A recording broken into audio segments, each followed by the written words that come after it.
Jim. Ours are going up, going up. Ours are going up. Na na na na na na. Ours are going up. Aren't they going up? Possibly. Right. Possibly. You know, when you said something is happening, I believe now. I mean, I know you believe. Yeah. But something's happening.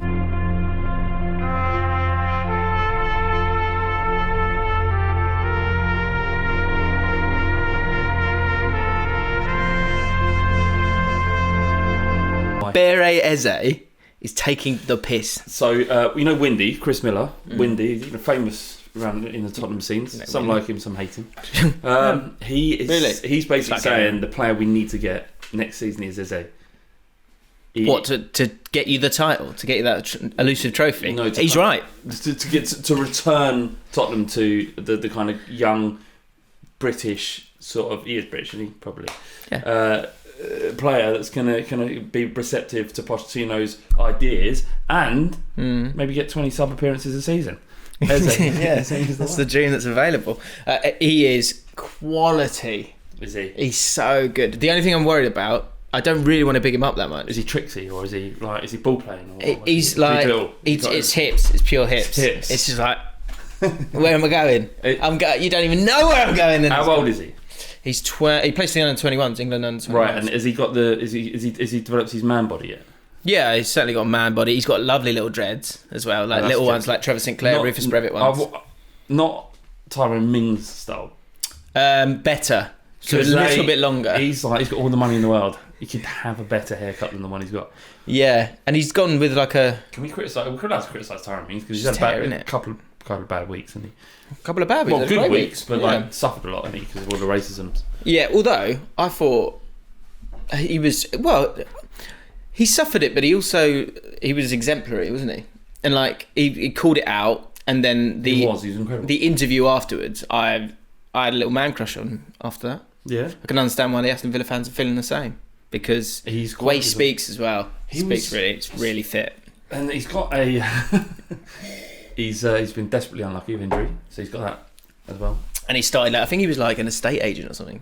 Really? Yeah, there's goes down. Hang on, let's find it. Yeah, that's true. In the comments, what professions are less respected than estate agents? I would happily take him into that centre back position at Spurs. You put him in? Absolutely, yeah, 100%. Just eyeing up everyone, aren't you? Everyone. Just going, we need, honestly... We're not winning, are we? I love you. Yes. It doesn't work like that. Yes, listen, Jim. No one wants to go to your poxy club. Jim, every championship club needs to be on high alert for Tottenham. We are going to come like some sort of fucking tyrant, and we're going to just come in and cherry pick the best players from each team and just take a little bit of the soul of every one of their fans at the same time. Mate, it's watching Spurs gives you indigestion at the moment. If we talk about Spurs every week, can we just do 1 week without it? I literally did 4 podcasts. I'm struggling. Yeah, fair enough. Can't talk about Understood. I appreciate it. We are garbage. Yeah, I know it. And look, I've lived through the good times. Now I've got to live through the bad times. Got you. And that's the life of any football fan, unless you've chosen to pick Manchester City in the last 4 years. The only thing I'm worried... You're a scumbag. Yeah. The only thing I'm worried about talking about QPR, which I'm happy to talk about, because we're just battering teams. It's fun. Going up, how's it going up? Is we've got Reading tomorrow at home. What's that mean? Well, we might lose, won't we? And then you look stupid. The pod goes out like the day of that. Jim, no, look, you go big, you go early, always. You got to enjoy the 3 points off top. 12 games. You know what I mean? Well, that's one quarter of the season. You do the math. I'll tell you the math. 22 points. Math. That's cool if you say math. It's not. It's American if you say math. Fuck you. Are there any things that you can say? What words are cooler in American, and what words are cooler in English? Well, they're both English, so you do the math is one. But they have it's like on your computer. You can have US English or you can have real English. There's real English, and then there's the bastardised version of English, which is. But they are all essentially more or less English, aren't they? Yeah. Someone made a comment about me slapping my thighs. But I don't like it, and I just did it there, and I hadn't noticed it. Do you know what I do? Like that.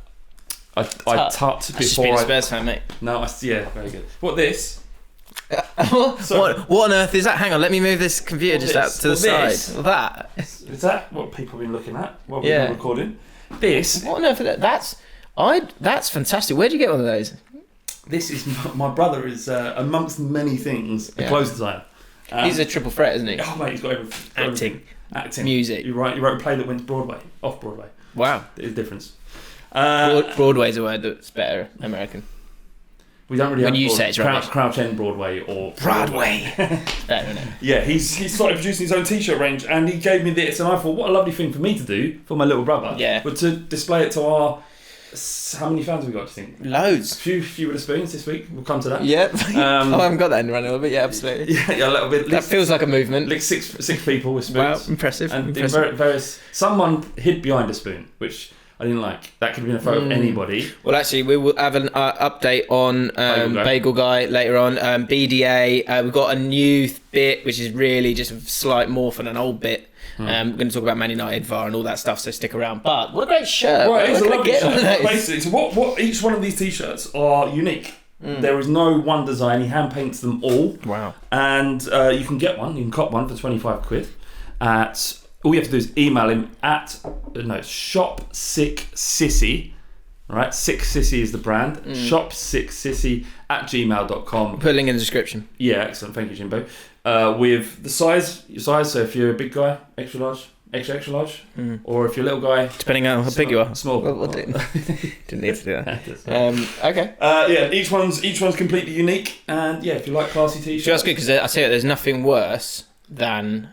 Like, you know when you're like sort of 18, 19 and you only shop at Top Man because it's all you can afford, and then you have a shirt and someone else got the exact, or like 8 people in the same club got the exact same shirt. Not with this brand. This Unique. is literally everything hand painted or flicked at with a brush. It's cool. Hand flicked at. And flicked at because there's lots of like flicking there. And then if you like this, cool little brand there, Sick Sissy. So listen, I it basically hung up. My brother done one for me as a gift, and it's hung up in the wardrobe. And I kept looking at it going, that is actually really nice. Cause sometimes when your family gives you something, you've got to be polite. Yeah. But I actually looked at it and thought, that is really nice. And I thought, let's get it out there. Let's let people see. If you like it, cop one. It's at shopsicksissy@gmail.com. Okay. All right? Okay. If you like it, just tell your mates. Yeah, what's it called? Shop Sick Sissy. Can you bring that up on screen? No, so it comes up. Oh, mate, come on. Come on. It's in the description. Tell the editor guy to do it. Okay. Well, he's not well. I'm doing it. I'm doing it this week. All right. So there you go. There's that. We've got a job that's quite exciting. Before we get into the football, handshakes. Talking about handshakes. Yeah, of course. And we weren't together last week properly. Yeah, we did it on. So I wanted to do it here. Let's get it done now. David Ayres said, lads, if you put your index. So it's talking about having a strong handshake, because I think often. People can go a bit wet, but people go, oh no. So David Ayres says, lads, if you put your index and middle finger in someone's hand, they can't crush your hand. A proper game changer. Index and middle finger, so these. So you try and crush it. Do that into the middle. Oh yeah. No, it's into the middle of that. Let me just do it. Don't crush it yet. Go on then, try and. He's not like that. I think he means. Hang on. Sorry, it's great podcasting, lads. If you put your index finger and middle finger on someone's hand, they can't crush your hand, and it's a proper game changer. No, it's that. It's what I'm doing.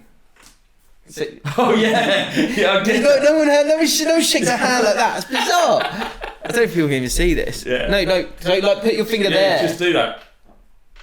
You can't do it. Because it's doing the old tendons thing. Yeah. Isn't it? It's like when you're having sex and you don't want to come, you just push. There's like a button. Well, look. So the reason I bring this up is we were going to talk about fist bumps and things like that. Yeah. But also Jack Reeve found out about the handshake. So if they don't know what you're talking about. So for those who don't know, Jack Reeve is from Talk Norwich City, and he has a mad handshake. It's really strong. I haven't really noticed it, but you have. Well, he must know. But it's almost like you say, next time. I'm not upset about it. He sent me a DM saying, I heard what you said about my handshake. We'll just have a hug next time. No, Jack. Next time, just don't crush my hand or anybody else's. Think about other people. Well, I asked Jack. Not everyone will want a hug, Jack. Well, I asked Jack for an official statement on the beef between the two of you. Well, it's not beef, is it? Because you might not think it's beef, but it has become beef. It's a shame to report this. Really. What's he said? Jack said on the allegations of his handshake being aggressive, his official statement is Jack was saddened to hear, talking about himself in the third person, saddened to hear of hard handshakes being slagged off in the recent Jaffin podcast. A firm handshake should be respected and not disputed. An official apology should be issued and we can move on once and for all. Until that, there will be tension in the air. Listen, Jack, I'm trying to help you, so I'm not going to apologise. Either you shake someone's hand and don't crush it, or do the finger thing. Or do the finger thing, yeah. Next time I see you, Jack, I'm going to do the finger thing, and there's nothing you can do about it. No, seriously, because like, what actually happened, Jack, if we're going to be honest with it, is that you would crush everyone's hand, and they'd go, Jack's got a really strong handshake, and we go, yeah, I know, it really hurts, doesn't it? And that was the lasting impression. I forget everything else you said to me in the next 5 minutes, just thinking about how much my hand hurt. Right, in a monologue coming up later in the pod, but you're basically just going, don't cry, don't cry, don't cry, don't cry. It's not that. It's not painful. It's just like, what are you trying to do here, Jack? Are you trying to dominate me? Is that what's happening? Possibly. Well, look, with that statement, it's quite clear as well that I think he is trying to dominate you, and he expects an apology. You go away and think about that, and decide if you'd like to apologise or not. All right. We'll find out next week. If you would like Flav to apologise, get into the comments and say, come on, Flav, apologise to Jack. Okay, well, let's see what they say. And whilst you're there, actually smash that like button, because likes are low at the moment. You know, you say you're not a YouTuber. Let's just say shit like that. That's something that sounds better American. Smash that like button. It never sounds good. Can we get... Guys, can we get 10,000 likes for this video and I suck my own dick? I promise you. And then the next week it's like, oh my God, I suck my own dick. And then they never... But will I? Will I? No, they don't. Yeah, so annoying. So fucking annoying. The amount of times I get like, just to see someone suck their own dick and they don't do it. Sick of those fucking American YouTubers not sucking their own dick. So we get, I think we get around 13,000, something like that every week. Nothing. Can we hit 10,000 likes? That'd be mental. No, of course we can't. Can we? And will it be mental? What really? Like, you think? Do you remember? A year from now, you'd be going, remember that time we had 10,000 likes? It will mean nothing. Yeah, true. It's not going to get more views. We've tried to trick this algorithm before. Doesn't work. We've had almost 50% of the people that watch like our video in the past. Sure. It makes no difference. The algorithm doesn't care about small time like us, small fry. Okay, football. Let's talk football. So the big game, wasn't it? And actually, the new bit, which formerly known as Calm Takes, is now being called Brave Takes. And the reason I'm calling it Brave Takes for two reasons. Two comments that I'm about to read out. You'll understand it this time. Is that what you'll understand what it means? So the idea with the Brave Take is that you're not sure if people are going to believe it, and it's a little bit out there, but you're being quite brave with it. And I thought this from James Boswell. No judgment here from me in any way, shape or form. But James said this, and I thought that is a brave take. We've been talking about album of the decade for a couple of weeks, and also on our Skype on page. And James wrote this for album of the decade. Adele, 21. I'm not saying it's right or wrong. No, it's right, wrong. But it's brave. Wrong. But it's brave. It is brave because it's a brave take to write down on the podcast. Lack of. What a voice, though. What a voice. Oh, yeah, great voice. Like Hometown Glory, banging tune. Spurs fan, isn't she, as well? Yeah, she's a Spurs fan. Now going out with Skepta. Yep, also Spurs fan. She's now also a Spurs fan. Yeah, but to say it's the best album in the last 10 years is fucking stupid. Well, it's a brave take. It's a brave take. That's the point. That's my point. You've got to hang your balls out there, haven't you? Yeah, exactly. Or breasts. Balls or breasts. Yeah. Here's another one, which gets us finally into some football chat. Paul Tompkins. So Flav sent me this and said basically we need to get some takes back on the pod. Yeah. So obviously Liverpool getting a draw away from home at Man United, which we'll discuss in a second. Paul Tompkins tweeted this. Atkinson, the ref, had ignored fouls on Origi and Mane before Origi was fouled. He's an effing disgrace. VAR then ignores what Gary Neville calls a clear foul. And of course, Gary Neville is the oracle of all football. Liverpool have to overcome clear bias against black foreign players by refs. So, Flav, you thought that might be noteworthy to discuss. Brave take. It's a brave take. Fucking balls are out there. But is it a good take? Is it a good take? Look, everything he says up until that point, it's all right. All of that's fair game. You can have that conversation. Then he just fucks it all by saying it's racism is why Liverpool didn't win that game against Man United. and this is not all Liverpool fans. This is just it's this guy. one. It's Although there were a few. When I just put, wow. I quote tweeted it. I had a couple going, some fair points in that, mate. The fair points. Doesn't matter how many fair points are in there.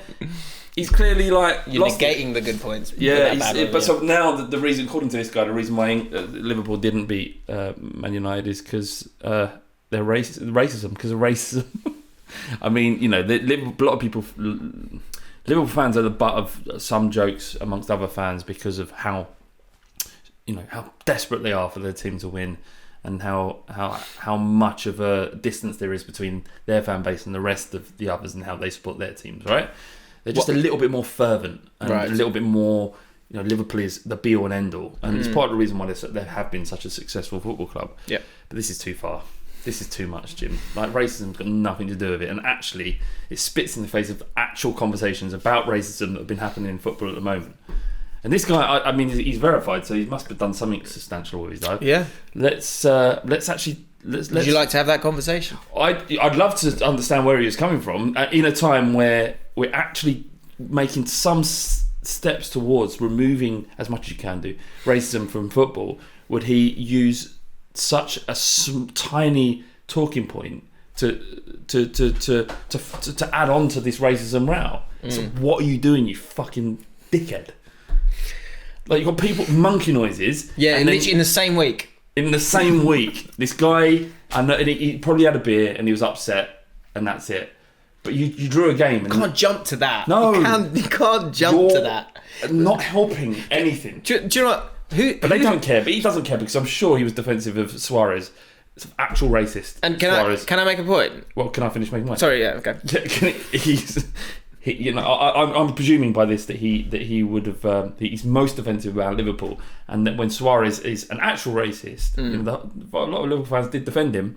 Now he's calling on racism. He's playing a race card over whether or not they should have had a penalty or a foul. Do you know what the biggest hole in this argument is for me? Who scored the goal? What? At the end of this passage of play? Rashford. Yeah, Rashford. Marcus Rashford. Yeah, who's if they were racist, they would rule it out. Yeah, not what. Imagine getting right tears again. I've tweeted and deleted stuff I've done when I'm drunk, and I'm presuming he's pissed here. And to be clear, we're not making light of anything here. I think the point is we're making a point about that racism shouldn't be used frivolously. Yeah, because there's actual real conversations about it. Yeah. Sorry, I just want to make that clear. Okay, I'm just trying to save my career. Stop trying to save my career. When you're white from Surrey, you're nervous about these sort of things. I can talk about it. Yeah, because it's not like I'm as you're urban. Yeah, I am. I grew up. Look at this. So links in the description. So did you watch the game? Yeah, I did. Unbelievably, yes, yeah. We can talk about it. Yeah. I watched it from start to finish, and it's on a weekend. Then when Spurs got another disappointing result. Picking up points. We are picking up points. The turn is starting to turn. Not really, but I sat down and thought, you know what? Let me watch a bit of football where I don't care who wins. Yeah, and more or less enjoyed it because Ollie's at the wheel again, isn't he? Ollie's at the wheel, picking up points as well. You know, I thought it bang on. Quite like the width in James, who is pretty decent actually. He needs to stop pretending he's being concussed. He needs to get knocked out every single fucking week. He runs into players, but then as fast as he is, probably doesn't know what's going on. Yeah, but no, it's good. The great ball in for Rashford for him to finish, and I like the fact that he had the two wide players, and then. It was like, who was it? It was like Pereira. He had a lovely game, but he was kind of isolated as a false nine, almost. Yeah, it was. So the way that they set up was, 3-5-2, wasn't it? And Pereira, and then he had Rashford and Daniel James, who were able to kind of either make runs diagonally across or make those runs into the channels as well. Wan-Bissaka was involved a hell of a lot. They seemed to go down that right-hand side, didn't they? A lot. I think the big thing for me was... It highlighted... I don't think I've learnt much about Man United there. I feel like it was I think Solskjaer should get a lot of credit for that because also when you come off of an international break, he's not actually had long to sort that out. I mean, maybe that back five, apart from Maguire, you can kind of... Some of those key components you can work with to get across the idea of what they wanted to do. But...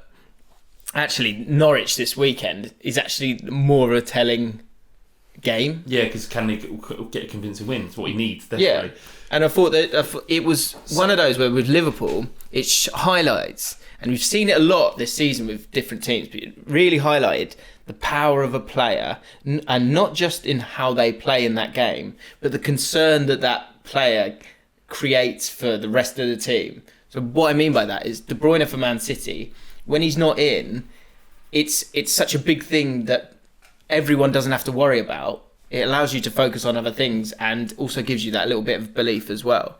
And the same thing I felt was missing for Liverpool in a big way, as well as Mane plays or Salah plays individually. When you've got all three of them on the pitch, there's just so much for them to deal with. Whereas Man United, they weren't really concerned with Origi. No. They basically played a back three and said, look, see if you can make sure put Lindelof up against him and see what he can do. But them not having Salah in their team just gave them one less thing to think about, and they could sort of pinpoint the fullbacks. Yeah, he'd hurt his ankle. I think it was a tackle from Chowdhury. Bad? I don't think it's that bad. They put up his shirt that was a big talking point. They put his shirt up in the changing room, and then he wasn't part of the squad. Fucking this is the shit that winds people up, and that's it. And this is it. It doesn't matter that it winds us up. It's got nothing to do with us. Liverpool can run their football club. They need that togetherness. I understand now, despite my initial reaction there, that it's a really positive thing to do. He's still part of the team, but he's irritating. Doesn't matter though, does it? Because that's how they win. They've got the right mentality. I'm talking about it from a club who there is no personality, no mentality there, falling apart around its seams. That's what I'm saying. It's like when you won the Champions League last year, Liverpool, that didn't tell you anything about Liverpool. All that told you is you beat Faf. Oh, come on. Well, I'm joking a little bit. I'm just, it's for the pod, isn't it? Right. Do you want decent content? Or should I just go, well, it's alright. Yeah. No. It's good, isn't it? So, yeah, what I would say, one of my take-homes from it was perhaps, and you said this before, Ole Solskjaer, maybe he's at the wheel. Maybe they are going somewhere. And what is being at the wheel? I just like every time he gets a decent result, he's at the wheel. And if he gets a bad result, he's driving off a cliff. Right. That's something I'm starting to struggle with in football is wheels and parties and trains. Go on. There's a lot of trains. There's like a Vardy party and there's a Pookie party and there's like certainly it's really big at FPL. So I don't want to like dig anyone out too much, but it is.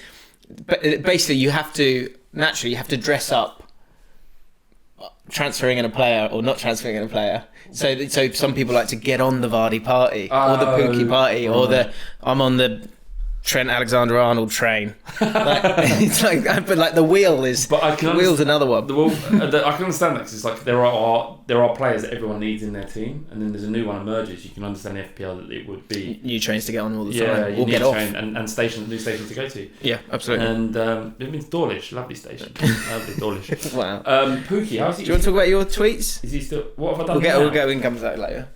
What I haven't tweeted. Dull tweets again. I said I prefixed it with a dull tweet.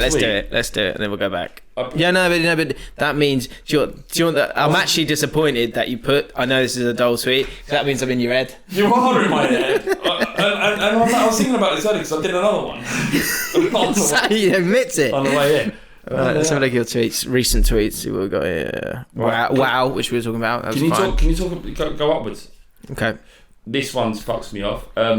Quote tweeting, this is like something I retweeted. Quote tweeting anything with Eddie Hearn in it. Right, it's done. The joke's done. It's done now. Fucking doing it. And the other one is you though. get a tweet that bangs. Check my Instagram out underneath. Yeah. It's banging because of the tweet. You're not. Especially when it's like a vulgar tweet or video that you find like that's like horrific, and you go, for more of this. Check out my Instagram. Yeah. I saw that. There's nothing else. There is.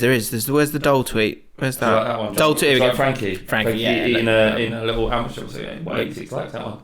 That's great. Eating a beef hula hoop, yeah. Oh, so Flav, dull tweet. Living in there rent free, and but what's the rough cost of getting a chimney lined? Just had a mad quote. It was mad. I was expecting shame on you. 200 quid, and this chimney guy came up to me and said, "I'll do that, £2,000 for a chimney." So I thought I'd use my lovely followers to find out what an actual price is like. Don't say dull tweet. If you're going to tweet it, just tweet it. All right, own it. Own it, exactly. Right, you're right. Back to the football. I thought Klopp Got was another one you missed. Is it? Does anyone know anyone who works in the prison service? so that I wouldn't let that go because that might be pod related. Yeah, it's probably. Thank God. Yeah, I've just been arrested. I thought the game was really good. I thought McTominay was class. I think he's actually turning into a really good lovely player. punditry there. The game was really good. It was really well. That was the initial point to then move on to other bits and pieces. I thought Klopp. For the first time, I didn't generally like Klopp's loudness. See his mask slipping a little bit. Didn't it? He gets Axe. very teethy when things are not going right. Teethy. Then he realises that the cameras are on, and then he starts smiling again. But it won't last. When Tottenham turn up, because I feel like we can get something up there. When Tottenham turn up and take some points at Anfield, then we're really going to see the real Jurgen Klopp. But I think the problem is that if you're that animated. Like Solskjaer just stays there, stays sat down. Like a little gremlin, like a tiny little gremlin. Yeah. But Klopp is very animated, but I think he's not stupid, so he is going to know because it is for effect. Like whatever people say, it is to make your players do more or take responsibility or be up for it or whatever it is. And there was a moment when someone, I think it was like Chamberlain, did a cross or something, and it was wrong, and he wanted to go mad, and then he actually held himself as he turned around to hold it in for a second. He is probably the best manager in Europe, and whatever works, just keep doing it. It doesn't. Like I keep saying, and I keep going back every time people laugh at Liverpool. Laugh away at them. They're fucking in pole position to win the league. They've won the Champions League, so laugh away. Doesn't matter if some elements of what they do could be considered embarrassing. It doesn't matter if Jurgen Klopp is irritating to everyone outside of Liverpool. He's the best manager in Europe. He's likely to win the league this year. They've won the Champions League already. Stuff that most fans can only dream of. So just don't worry about it. Okay. I do wonder if Salah's out for a couple of weeks, or I think what it highlights. Is he out for the Spurs game? I don't know. I don't think so. By God, we've got a chance if that's the case. Well, do you know what? That's the other thing I think when it comes to Man United is playing. Got no chance. Playing that you have, and do you know why? Don't. The reason you have got a chance, just like Man United did have a chance. I said, Rambo asked me what do you think will score? I was like, I think you'll score early, and I think they'll fall off a cliff and it'll be 4-0. I thought Liverpool will win. I thought Liverpool win really, really easily. Oh, Rambo's a Liverpool fan. Yeah. Where's he from? He's from Bradford. Oh, okay. I'll give that a boy. But again, Liverpool can't, Klopp can't beat them at Old Trafford for whatever reason.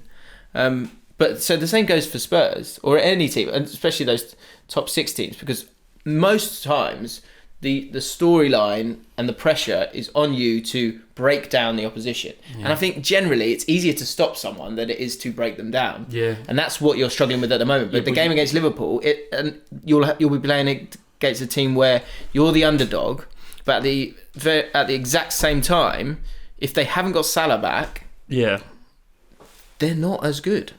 Well, you're talking as if we have a manager that's going to change something at some point. Have you turned? Have you? Yeah. It's gone. Get him the fuck out of my football club. Really? Nah. Yeah. I don't know. I don't know how to fix it. I'm at a place now, Jim. Do you know who fix it for you? Who? Warburton. Jim Warburton. Warburton. You want that, do you? No, because don't talk it into existence, because that shit will happen. I'm at the position now where I don't know how he's going to fix it. Oh. Right? I don't know how Daniel Levy might go about fixing it. I don't know what we do to fix it. I have no idea. So wait and then buy players. Right, exactly. So we can't do that till January, and even then probably won't do it. Pochettino said I'm happy with my squad. He's got to, isn't he? Has to say that. Well, listen, we talked about this before. We talked about this on we did this thing called 5 statements after every game. We produced 5 statements and discussed them. And Pochettino and Tottenham have basically gone out and said to these players, you're not wanted here anymore, and we're going to try and find clubs for you. And then through the when's he said that? Well, we offered a number of our players around to other clubs, Ericsson, for example. Right. So the players are like, all right, fair enough, not wanted anymore, no problem, let's find a new club. Transfer window closes, they're all fucking there still. So why would they play? Maybe that's the truth, Jim. And Yeah. and Jim's and Pochettino's come out and went, this isn't what I wanted. This isn't the squad I wanted. And well, But they're Watford still were there, good as mate. well, weren't they? Watford played well. Did Watford? I mean, Did they hang in there? What was it like? Were Spurs all over them, or was it? they played right in first half. Jacore, lovely player. You like him? Like him, and Pereira, is it? Yeah. Pereira, yeah. Terrible hair. Yeah, he has got terrible hair, but take them both. And hopefully we'll pillage them. I don't know, man. We're shit. Until it's better, we're shit. All right, can we just move on? Okay. Right. What about VAR? We've got to talk about VAR. I don't want to talk about it again. It's shit. Everybody hates it. It's VAR Weekly. Everybody hates it. And I was thinking on the way home, way over here, mate. Is there some sort of petition going on that say, look, we don't want this? And if you had like 500,000 Premier League viewing fans saying we don't Sign a petition. we don't want this, Yeah. would they listen to it? Or is it just going to be about these little boffins in this fucking like room somewhere going, well, we do want to be corrective over the decision, don't we? Doesn't matter if every fucking goal has to be checked and there is no celebration in goals anymore. VAR is football's Brexit. No one can agree on it. No one's really got an answer that everyone can agree on. The answer is just get rid of it. That's answer. Your answer. Yeah. That's not the answer. But I don't think that. I think that is the answer. I think the general consensus is it's not wanted. So, I would love to know. I think we need to go to a vote. We need another referendum on VAR. Yeah. We need to find out the truth. Well, the problem is, Jim, there was no referendum. There was no referendum. It was just the power. Yeah, this is what's going to happen to the game you've loved for many, many years. This is what we're going to do to the moment of celebration. We're going to take that from you. Okay? Anyone got any problem with that? If you do, fuck you, because it's happening anyway. So we're going to take the very beautiful moment when you're like you scored against your rivals and you turn around and you're holding your dad or your brothers in your arms and you're screaming, and it's the best feeling in the world, the most incredible amount of elation, the very best feeling you can feel as a human being. And people that don't like football will never understand this moment, how incredible it feels. And we can just take this away, and that's it. And then we're going to give you it. We're going to give you it in a much smaller, diluted form, and then we're going to get you to look at a screen, and then we're going to take it away from you, and then we're going to look to a small man on the pitch who's then going to give it to you again. Yes, yeah, exactly. That's what we're going to do is weekend. we're going to take that and then we're going to cut it. We're going to cut it with loads of doubt. We're going to take this little chunk of glory, we'll cut it with loads of Pure, doubt. 100% pure. Pure, 100% pure glory. Good shit. The good shit, yeah, stuff you can't really get, right? And then we're going to cut it with a lot of doubt, and then we're going to give it back to you. Then I'm going to take it back. Yeah, we might take it back Because you're hooked on the verse stuff as well. This is the thing, in the Tottenham game, the Tottenham-Watford game, they cut that very late equaliser with a lot of doubt, right? And then what we did, looked at the little man on the feet, and he gave it back to us. And he said, there you go, that's some of the purity back, but we'll cut it with a lot of doubt. And then we look up to the screen, and the screen says no goal. So now we're like, well, we don't... What do we just poured some water over it. Do we talk? Is this a goal? Isn't it a goal? Is it ref right? So the ref, what he has to do is double VAR. The screen's saying no goal. Let's get more doubt. Let's take all the purity out of it. Let's get all the purity in my nose, and then let's give you all the fucking shit. I've run out of doubt. You got any doubt? You got something? I've run out of doubt. Yeah, so no goal. Ref says goal. No one knows what the fuck's happening. Double VAR. Yes, it is a goal. But then we're like, oh, thank God, not. Yeah. Oh, thank God for that. What a load of shit. Yeah. We've got to find these things out. That is I stand by that line. We have found out. We know what it is. But we don't have the answer, though. The answer is get rid. That's the answer. That's your answer. No, it's everybody's answer. And anyone who disagrees is fucking wrong. Okay. That said, so I listened to... So match of the day, Shearer goes... And Neville says it's a handball for Mane. Yeah. Oh, no, sorry, it's the Origi one. Origi... that one says it's a foul. I think it's Shearer saying it was a foul, and then Charlie Adam was listening to a podcast. He's saying it's not a foul. What, the kick? The kick to Origi. Do you think it was a foul or not? Forget VAR. But No, I say understand. if So- the ref had given, because it was like the pointed bit of the boot, and it got him in the calf, which would be painful and it would inhibit your ability to play.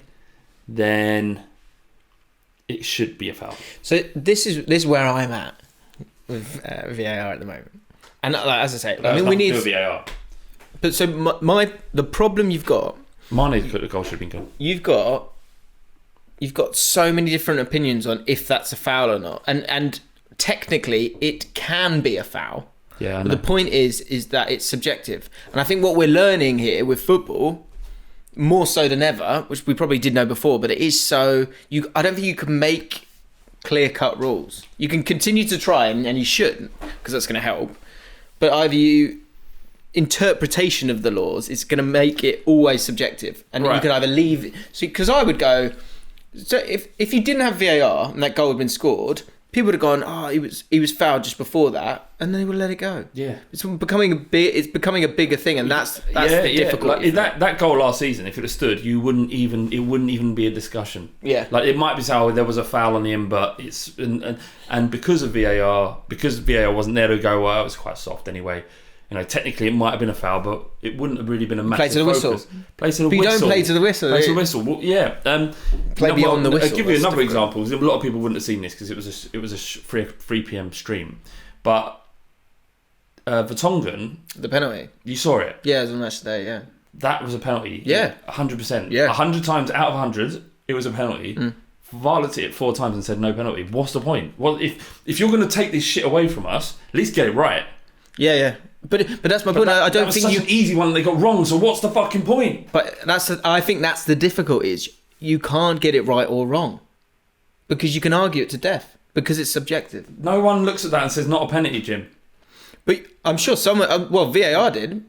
They're the only ones in England. But this is my point. Is there's the right decision, there's the wrong decision, and then there's this middle bit of subjectivity. And although the penalty decision is right at the end of, like, it's so close to being totally wrong, it's just about in this bit of subjectivity. Not in your opinion, but in someone's opinion, which they're ultimately. Your opinion? I think it's difficult to say. I would but the point is like with the Origi thing and the other one, if you're given a foul, I would have gone okay, and if you're given a penalty for that, I go okay. So that's my point. There isn't clear cut stuff in football. But I understand, and the other that sometimes it is much harder to tell.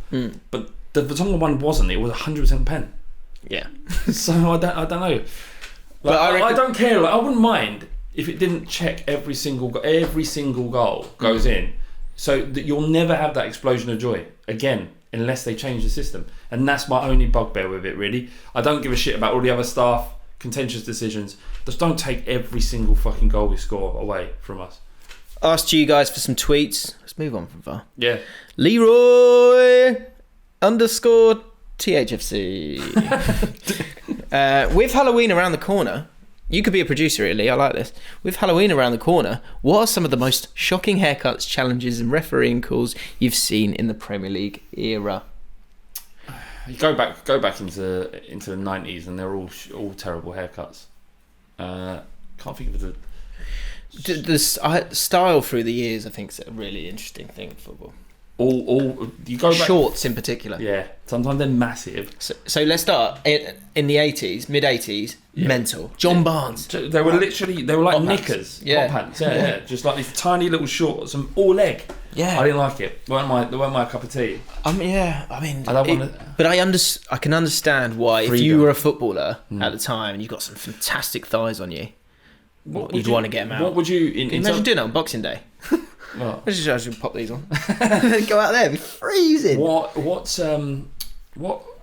your because you played a lot more, Jim, than I did. What was your favourite type of kit to play in? Like, did you like colour or no? In terms of style, did you like big baggy shorts or did you like tighter shorts? So I was. Did you used to wear like those cycle shorts underneath?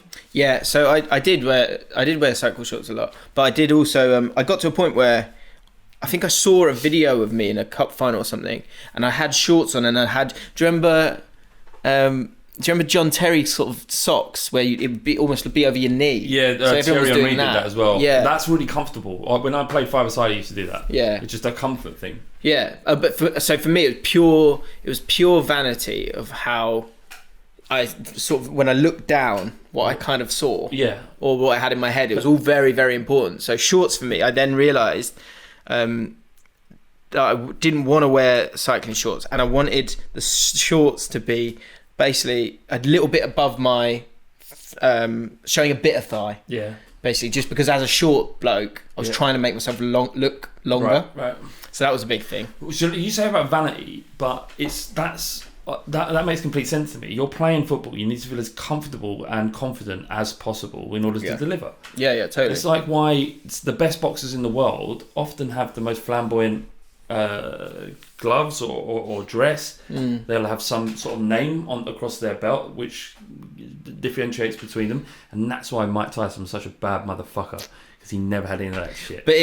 But he looked great with all the black though, didn't he? Like the black boots and then the shorts. I don't know if he did this his whole career, but he did part of it at least with no entrance music as well. Really? He just walked to the ring. You just saw this killer coming towards you. Wow. Yeah. That's amazing. Like they were talking about on the football about Van Dijk and how because Neville sort of screwed himself up a bit because he basically went.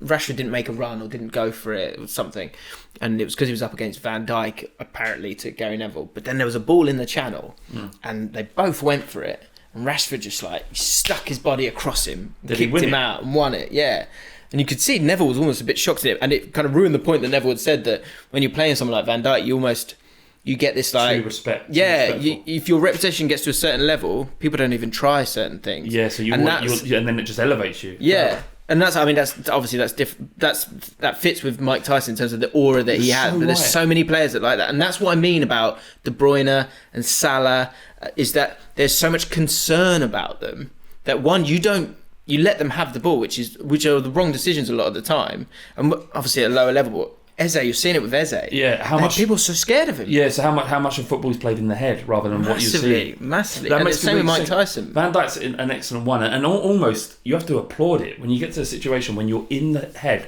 of your opposition without even kicking a ball. Yeah, that's next level stuff. Same with Ronaldo, Messi, and Ronaldinho. I think he had a bubble around him because you'd go, well, I'm not going to go and try and tackle him. That's stupid. He's just going to go through my leg. So I contain it as much as I can.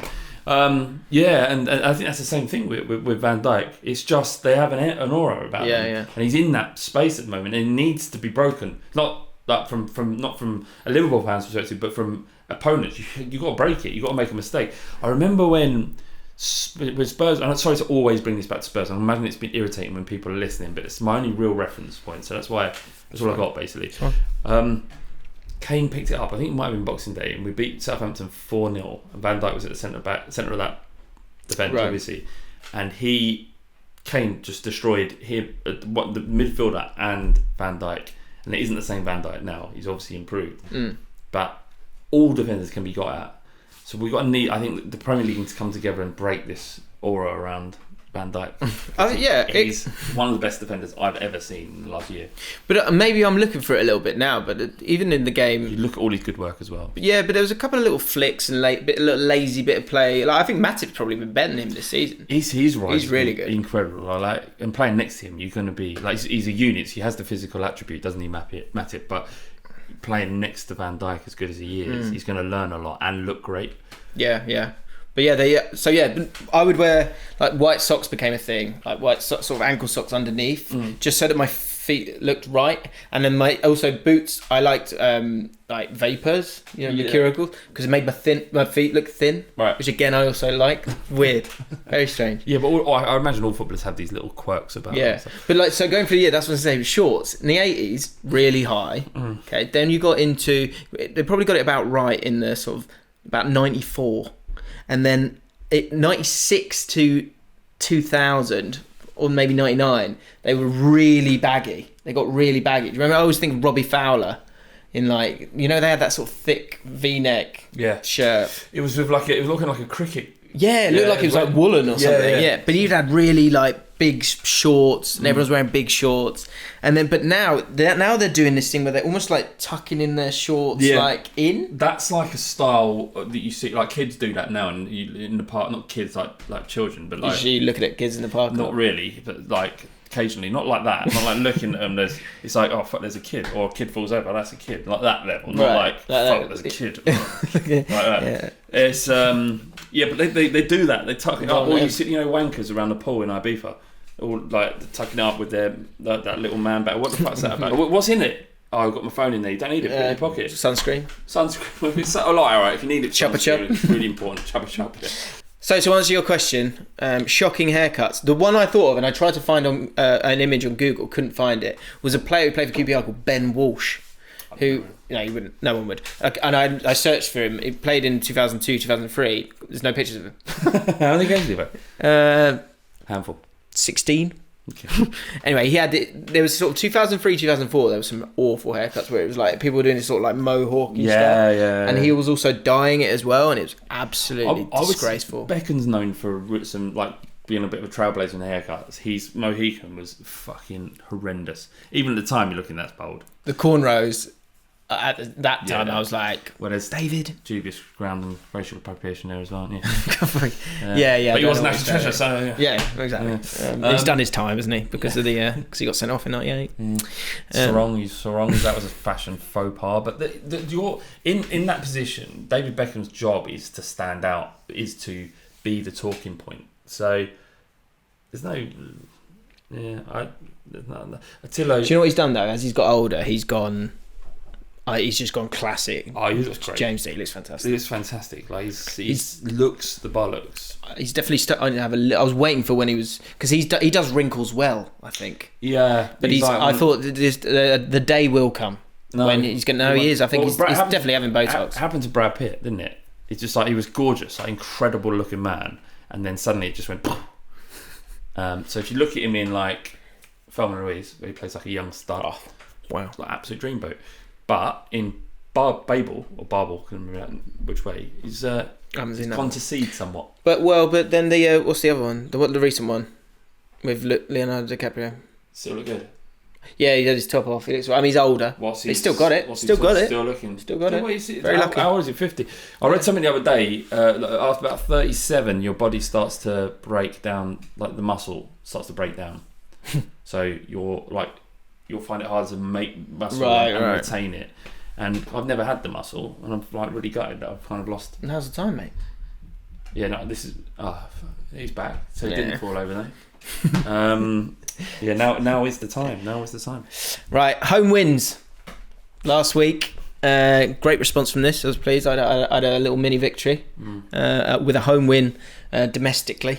I fixed the leaking thing with my spanner, which is right in here actually. Just pop that out. It's a good spanner. I didn't hear at the time, but as I went off to get my spanner last week, you went, "Has he actually gone off to get his fucking spanner?" I can't believe you're going to get a spanner. So just pop that there. Well, that's mine, isn't it? CR7 V CR5. Home wins. So yeah, we wanted to know: are there any little home wins that you've done which have made you look like a god around the house? Male or female, please. Did I tell you about my one the other day? Right. Oh, you did, yeah. What was it? In the pod.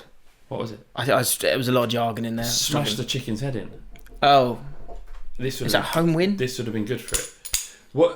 Well, it's a job that needed to be done at home. And if it hadn't been done, the chicken would have suffered further. So I'd take that as a home win, thank you very much. Okay. But this would have been better. Yeah, it's adjustable. So.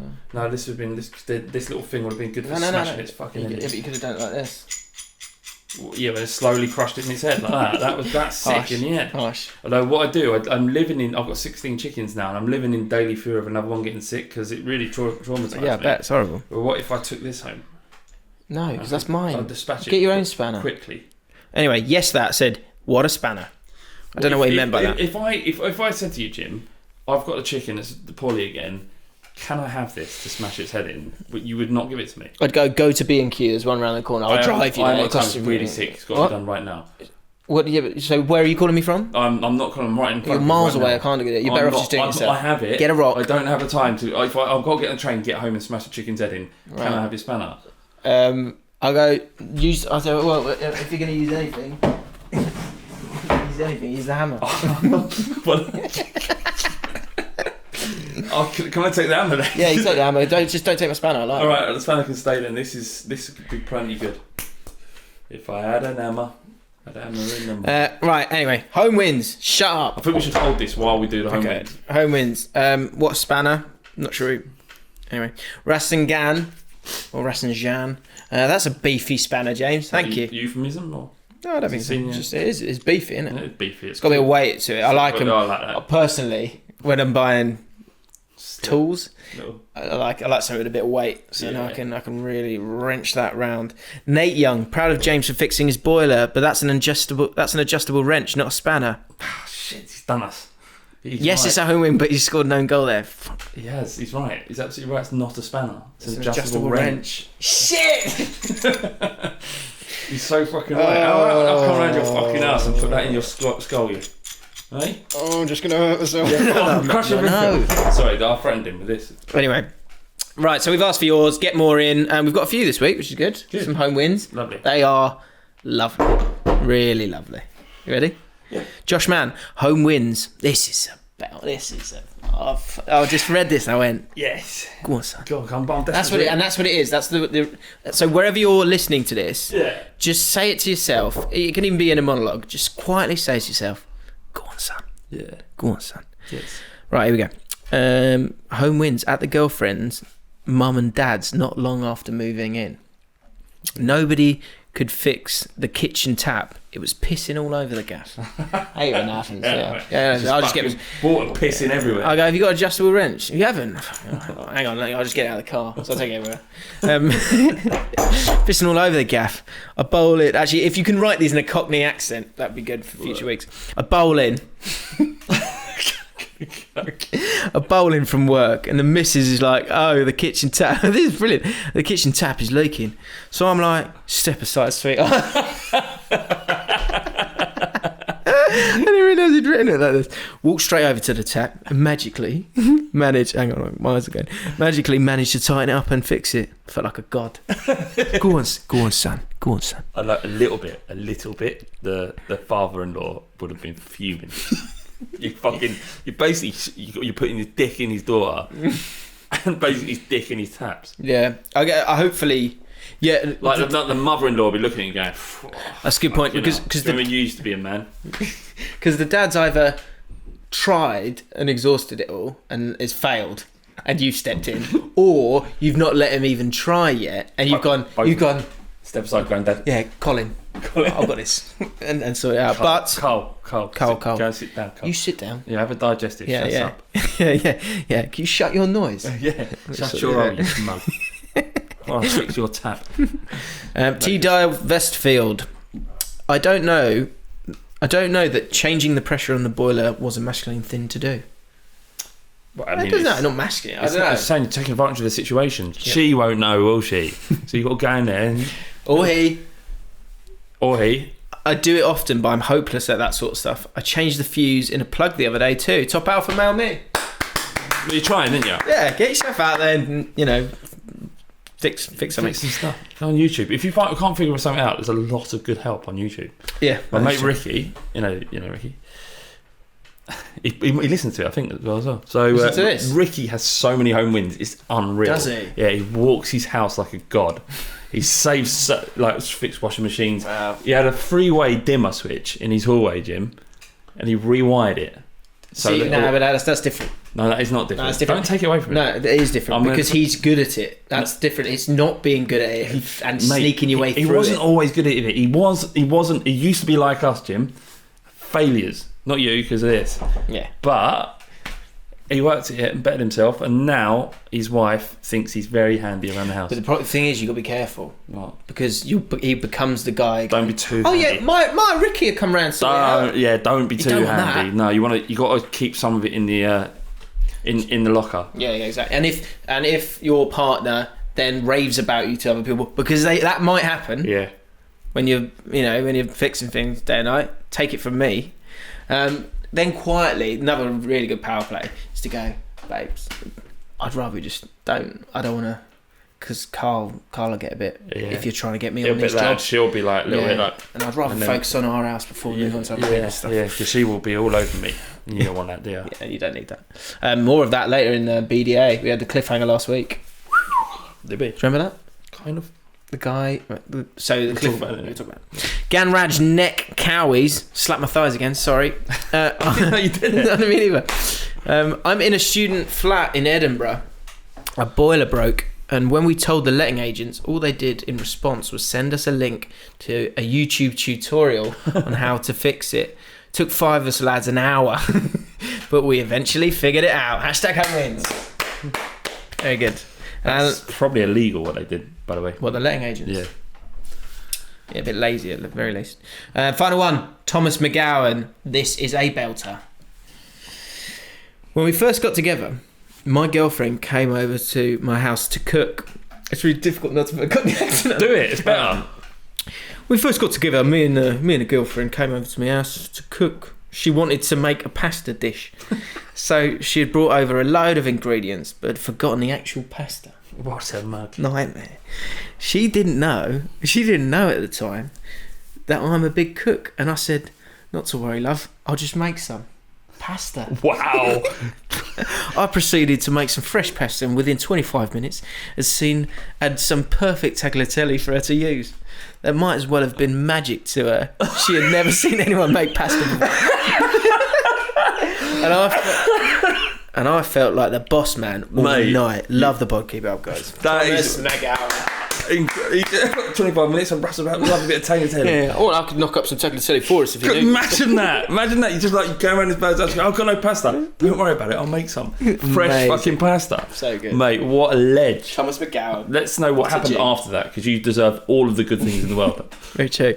Inside the mind, your inner monologue revealed to us. I'm sure I told you. So it's not right, but it's okay. That's kind of gone now. Okay, what's this then? But it's all content for the pod. So right, gotcha. Inner monologue is when you say something in your mind, but you don't say it out loud. Mm-hmm. Although Ned Johnson, inside the mind (brackets kind of), whenever I see an attractive woman walk past me, I automatically shout out, "Shitting hell!" You shout that I'd out. be lying if I said I hadn't been caught. You shout that out. So you've not really understood it here, mate. It's the opposite. Stay in the mind. Stay in the mind. Shitting hell. And shitting hell isn't a sexy expression. Yeah, she's not going to go, can I get your number? You go like that. Is that the whistle? No, That's not even the right whistle. No, not a wolf whistle. You don't, wolf whistle's too obvious. Right. Can't do that anymore. Oh, right, like a sort of a haunting whistle. There we go. Yeah, creepy. Something different about you. Just... Or awkward sounds to get their attention. What? Yeah, I don't know. Okay. Yeah, probably. Anyway, Ned, you've got it wrong. Lamar Gilchrist, #inner monologue. As a mixed-raced man who has mostly dated white girls my whole life, I've gotten to the point where I can spot a white girl who likes black men, and I'm right 99% of the time. I think I don't want to be. So sometimes. Okay. So sometimes when I see a thick-ass white girl with some questionable tattoos or very long nails, my first thought is usually worth a try. Yeah, probably right. I would say there aren't like caramel skinned men and women are very attractive, aren't they? What's that got to do with this? Well, he's mixed race. I mean, I think the most desirable race for both. For anyone. Yeah, for anyone. As a whole, it's caramel. Caramel, yeah, it's mixed. I would agree with that. Yeah, like so. I don't understand. I don't even think that that's just white girls. Although I can understand where that comes from. I think that's just all people. Yeah. Like caramel. If you end up being caramel, but this is then the guy you've lucked out, haven't you? Yeah. But I understand that, yeah. And there's like we could talk about sexual orientation and how that's formed and what you find attractive at length, because there's lots of interesting conversations around that. Like there's an interesting conversation why some white men only like black women. There's an interesting conversation about why some white women only like black guys. Do you know, the one thing I would say, I remember at uni a couple of girls who were like they only liked black guys.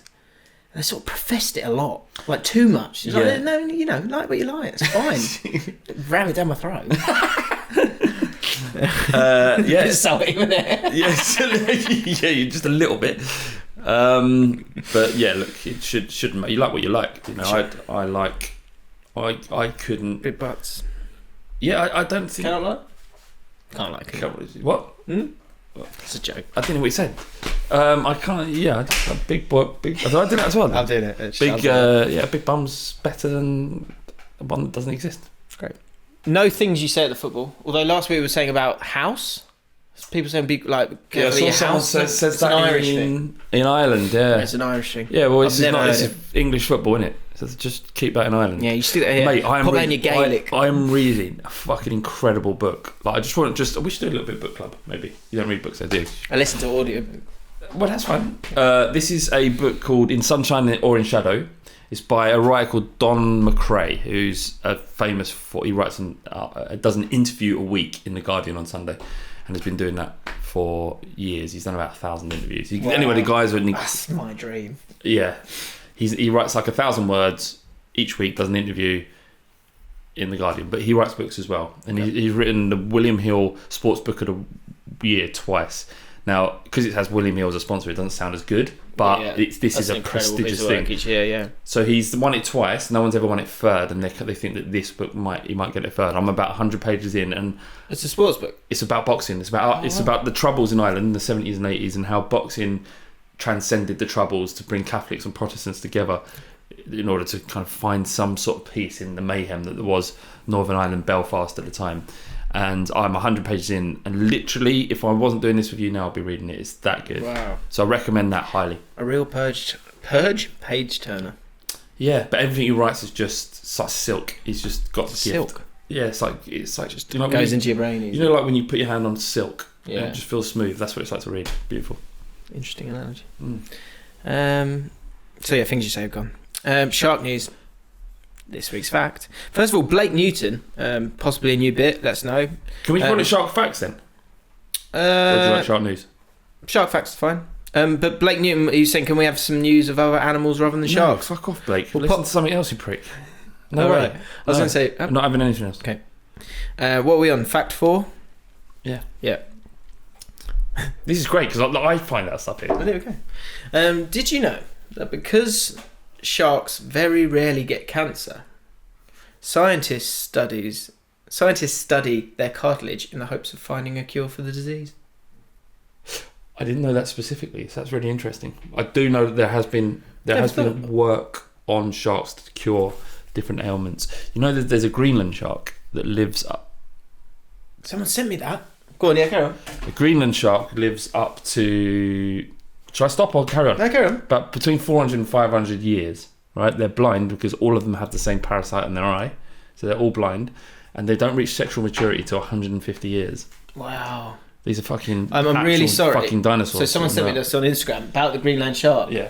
But I deleted Instagram. What? I was just taking it off my phone. I'm sick of looking at it. Right, fair enough. It doesn't matter because I just give it to you. So he just give you... He wasted your time. But you put the effort in, so... Whoever you are, thank you. Can I have one more? You want another shark? Just one more. Just two. We've never done 2 shark facts on the pod. Please. All right, go on then. Go on. Fact 5. First written account of a shark attack. I did get twinge. is found in Herodotus, which is the Bible, I'd imagine. No, it's not. It's a place. Fuck. 484 to 425 BC. That doesn't make sense. It's the first written down note of the attack from a shark on a human being. That's the first recording. Sorry, I'm showing how stupid I am. Imagine that though. Description Imagine at the time not knowing that sharks exist because no one's ever talked about them. And then it just came at you. Description of Terrifying. hordes of monsters devouring the shipwrecked sailors of the Persian fleet. Do you know the USS Indianapolis?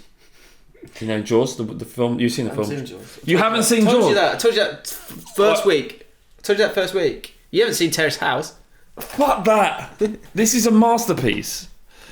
If you've watched it, there's a story about the USS Indianapolis. This is a true story about this ship that was torpedoed, right? Lots of sailors went into the sea. About 2/3 of them were eaten by sharks. Okay.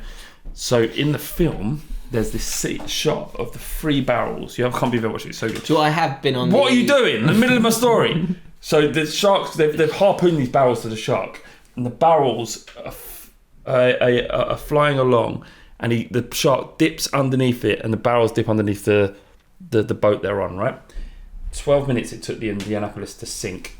Exactly 12 minutes later, after that scene when you see Torpedo, Quint, one of the main characters in it, dies. That's Spielberg at his best. Does that intentionally. Yeah, I haven't seen it. Watch it, mate.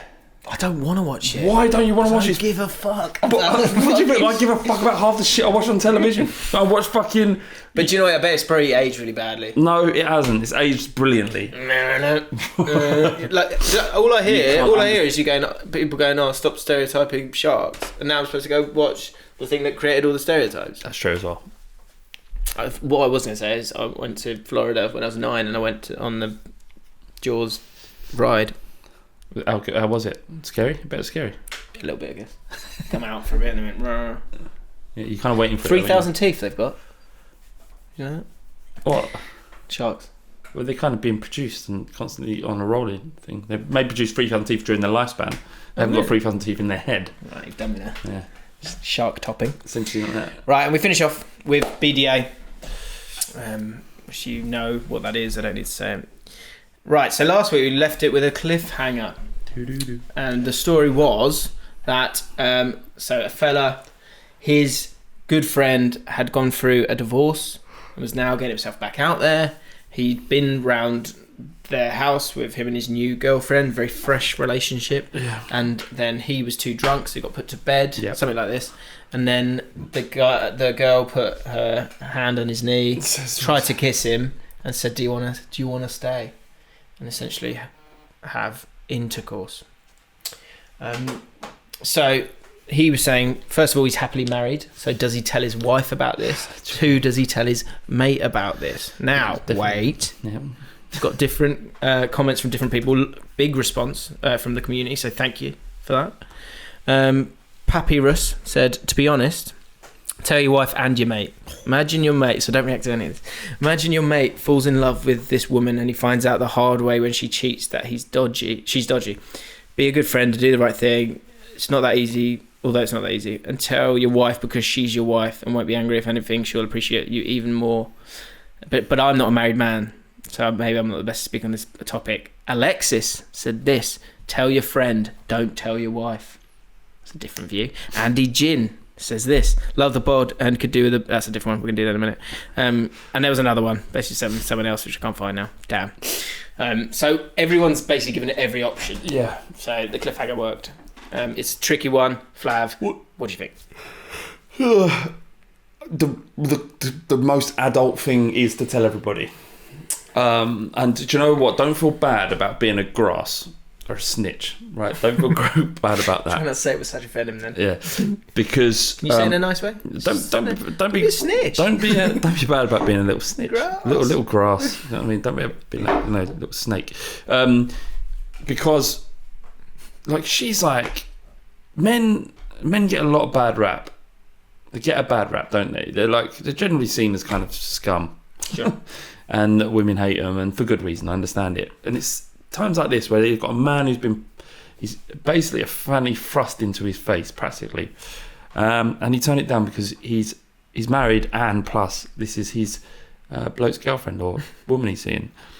So don't feel bad about it. I think I think the best thing, the best thing, definitely tell your wife, say, look, this happened. I feel a bit weird about this happened because I didn't know whether to say, because I didn't want to make a big deal because he's my mate, but this is what happened, and she will respect you for it, because if she finds out that you didn't tell her in the future, which could happen, then you're in a worse position then. So be honest with your wife.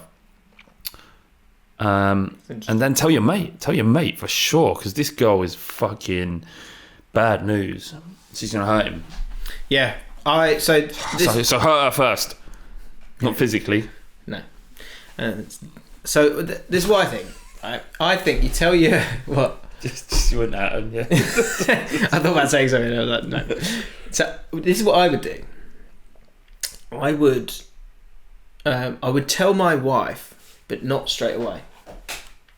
Okay. Mm-hmm. What I would do is I would tell the mate, and I would say, look, this is annoying. Obviously, this is like gutting for you, but she did do this, and if you believe me, then because that's the problem, is you might just go, I don't believe you, which is ridiculous, but these things happen. Yeah, because they don't want to. So ideally, but the best thing you could do is tell him, hope that he ends it. Then once it's over, then tell your wife. Really, why? Because the problem... Well, I think you're going to have to tell your wife regardless. But if you can tell your wife once it's done and it's kind of done and dusted, she can just hate that woman forever and never see her again. That's fine.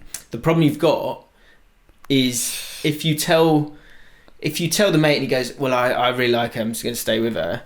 That's a really difficult situation for you to be in. But you then at least go to her and you can live with that situation a bit better, I think. So no, hang on a second. So you're talking about creating a livable situation between you, the whore, and the problem you've got is but what I'm saying is you're creating that situation that's easier, but the very real position that you could put yourself in where your wife finds out that you didn't tell her, you're no longer going to give a shit about them. You're going to be trying to fix yours. I get that. But the most important thing is that he didn't do anything. So I would suggest that he needs to... Because this is the problem, right? So say he does stay with this woman. Yeah.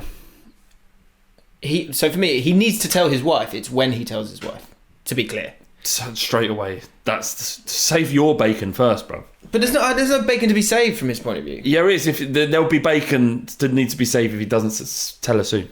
I know, but I'm just saying... I hope he's by now, because it's been like 2 weeks. Yeah. I'm not sure he has. But yeah, my point is that 1 week is not gonna change anything. Just running there and doing it makes it this much bigger thing. And the fact is, if he decides to stay with this woman, then you can't really be friends with him because you do need to tell your wife at some point. That's my point. But if you can wait a week and go, look, this is... I've told him first and he's left her and it's done, that conversation with your wife is going to be, I would imagine, would be easier. That's all I'm saying.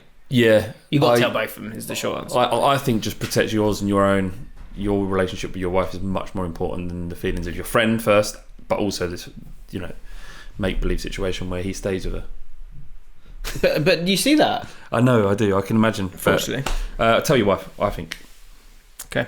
And how'd your kids? How'd your wife? Oh yeah, so Tom Cash and I you have good sources and bad sources. Mm-hmm. Tom Cash, I would consider a good source. Yeah, he's like God tier. He's God tier, yeah, definitely. And so when he says stuff, he's not trying to be flammable.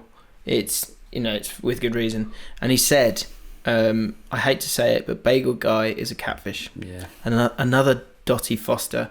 If true, then he needs banning from both the channel and the patron, as we do not accept money from liars. We do accept money but from he's had another week and there's been nothing. How do you know he's definitely in the patron?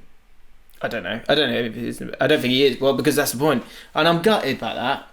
Because look, it's true now. I know we touched on it last week. I was like, you got one last week. Come on, Bagel Guy. Show us the spoon. But he's not. The thing is, it's fine. Like, if you're watching this, I'm sure you are, Bagel Guy. It's fine. I understand it. I understand how these relationships... I'm hurt. Well, listen. Maybe I can help alleviate that pain as well. Is you're watching this, Jim, and remember, they're not a part of this conversation, and they're watching and they feel a part of it. That's the way podcasts get people. And when you're really invested, you want to be a part of that conversation. So I can understand from his perspective, he wants to create something that would enable us to bring him in and be a part of the conversation. And I think that's what he's done, Jim. And do you know what? It doesn't matter that it's not true. What he enabled us to do was create a couple of weeks of sort of 6 out of 10 content, and he got. But how am I supposed to believe the next bit of BDA? Well, let's just assume. Let's see the good in people, and let's assume that everything is true, and right until we find out who the catfishes are. But don't throw him under the bus or want him to just be a part of this conversation. Yeah, he's been less aggressive than Dottie Foster. Dottie Foster was scary. Yeah. Yeah, that was weird. It was weird because he picked someone just the right level of attractiveness to really get you in.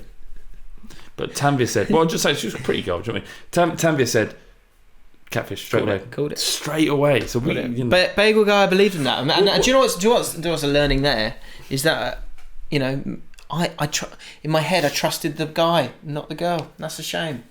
I've been done by both. That's fine. Forgive him. It shows we should we forgive him? Let us know in the comments below. Yes or no? Should we forgive him? That's what I'm saying. Sometimes you got to understand why people behave the way they do. Okay. Right. With that sense of optimism, we go into this week's BDA. Andy Gin. Sorry if you didn't want me to say your name. But you put it in the comments. Let's see how bad it is before you should bleep. And just to say, so for those who are on Patreon and aren't sure where to comment, a couple of people said that to me because there are a lot of places now to do it. Do it in the main pod that goes up on the James Lawrence Allcott channel. But occasionally there will be questions within Patreon, is that right? Do you do that? Yeah, but that's more for the Skypes. That's cool. fantastic, really good. Love the pod and could do with a bit of advice. There is this girl who worked in the shop I currently... So just to set this up, there's a moment where this turns a bit. See if you can spot it. There is this girl who worked in the shop I currently do before I started there, and so she knows some of the staff. She has popped in a few times since I started and is really funny and quite quirky. Everyone says we will get on really well together due to our personalities, and the interactions I've had with her have gone great. A group of us, including her, were meant to go to Stocktoberfest at Tully's farm, but she dropped out last minute due to being anxious about it all. I don't know her that well at all, but I'd really like to get to know her better and see where it leads. However, I don't know when I will next get an opportunity to see her. And to top it all off, she's a very attractive stripper. And I know I'm not the best looking guy out there, so any advice on whether to pursue this further or not would be appreciated. Did you spot it? Yeah, this is the problem, isn't it? Because like you just hear that and you think it's not true, and what are we doing? Like if you want advice, I had a dalliance with a stripper once. Did you now, Jimbo? It was weird. So you never know where this is going to go. Yeah, yeah. You, in what respect? What do you mean? So I was in a club. In the club, popping bottles. Of course. And Pillies, just like a rock VK star. Orange. VK Orange, right. And anyway, I was dancing. We were just mucking about, and then I did this. I was sort of joke dancing, like quite camply. Yeah. You can move as well, Jim. No, you're not. I'll say that. Yeah. You don't have to. I'll agree with it. Anyway, yeah. So I was dancing, and then this girl, like very attractive, was like sort of laughing, and then I was like, I went over going up. I'm embarrassed for shaking it, and anyway, got chatting, and yeah, and then she was like, "Oh, can I?" She's like, "Can I get your number?" I was like, "Yeah, right, you're wicked." And then we were chatting for a bit longer. And she's like, "Oh, what do you do?" She's like, I'm a stripper." Was she? I think so. Like she looked. She could hold it. Yeah, she could have easily been a stripper. She's like, "I'm a stripper," and then we were chatting about that for ages. And then I sort of went away, and then I was like, "What do I do?" What do you mean? What do I do? Do I want to date a stripper? You thought that far ahead? You literally just met her. No, but we got on well, and I had her number. But is this like down the line? Tell me you called her, Ethan, right? I messaged her, and she didn't reply. I've had a couple like that. Not strippers, not that level, but there was one really, really beautiful girl that I met. And at the time, we was in this club. And Popping Balls. Yeah, it was like a lovely drop of hip hop night thing. It was a cool night, and we were just chatting and stuff and getting on well. And she had this bloke with her, and I can tell was like a brother, a mate, a boyfriend, but she was like being flirty, but not like she was waiting for the guy when he's not looking. It was so weird. Cuck. Do you think? I don't know, maybe. A bit weird. What was he? Was he fine with it? Was he old? He was sort of there sometimes. Sometimes he wasn't. I don't like. This is a long time ago, and there were a lot of things going around in my head. Like, you know, you can imagine. And so I don't remember. But then VAR decisions. Then, do you know? No, actually, I can't say. But then every now and then I'd get a WhatsApp from her saying like, "How you doing?" And it's almost like she was out of a relationship and now wanting to pursue it. Kind of thing. That's what it felt like. Anyway, weird one. Look, let's take him on. Some things never change, do they? What is?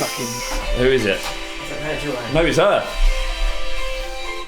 Happily married now, so... did you just turn my phone call off? What if it's my mum died or something?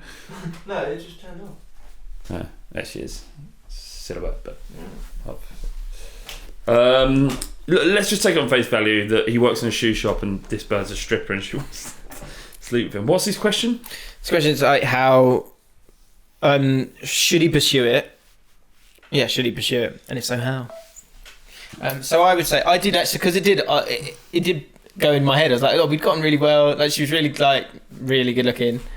Like, do I want to pursue this whole thing? Because I know that she's then going, right, I'm off to work. I'm like, okay. Bawling my eyes out. Right course. I'll be here when you get back. So I was like, this is it would really be tough. But you need to give yourself a couple of dates to find out. You have to. It's not like you didn't want to, because you messaged her, didn't you? But anyway, look, but she also knows in a much better situation. the ways to trap a man, I would imagine. Yeah, so, I wouldn't have 100% believed that. I reckon you'd fall for a stripper really quickly, wouldn't you? Yeah, and I reckon that if she wanted to grab a man's interest on a night out, that saying something like that would work. Yeah. Yeah. So what are you saying? Keep it casual. With this guy, go for it, but in your mind, keep it casual. Just strippers need love too, though, don't they? Of course they do. I mean, everybody needs love. Don't you know they? a stripper, don't you? Yeah. Is that what you didn't want to talk about? No. Okay. No, I wouldn't talk about that, but yeah, I do know. Okay. She isn't. Yeah, she was. Back in the day. Tricky. Maybe ask her and then talk to her. I have thought about talking to her podcast about it. That'd be interesting. Yeah, it would, and she's not sure, it's too close to home. Yeah. Right. Hope that helps. I probably didn't, I'd imagine. But get your BDAs in. My heart's not in it because I'm not sure it will. Yeah, I know. That's what I'm saying. So I know. Well, you've done that to me. I haven't done it. Bagel Guy's done it. Smash that like button. No, just do what you want. Oh, what this? Yeah. So go into, if you've ever gone into a description, if you haven't done that before, do it now, because there are great links there. One is for these bespoke t-shirts that Flav is making. £25. £25. Six sissy. Yeah, one of a kind. But also, if you want to join our Patreon, where you get to see what you're listening to right now, if you're not seeing it, you get to see all of that and extra stuff on Patreon. Huh? Like we did at the beginning, because I forgot you deny them, don't you? Yeah, I do. I deny you. We hope you enjoyed it. Hit the like button, subscribe, all that stuff. We'll see you soon. Bye.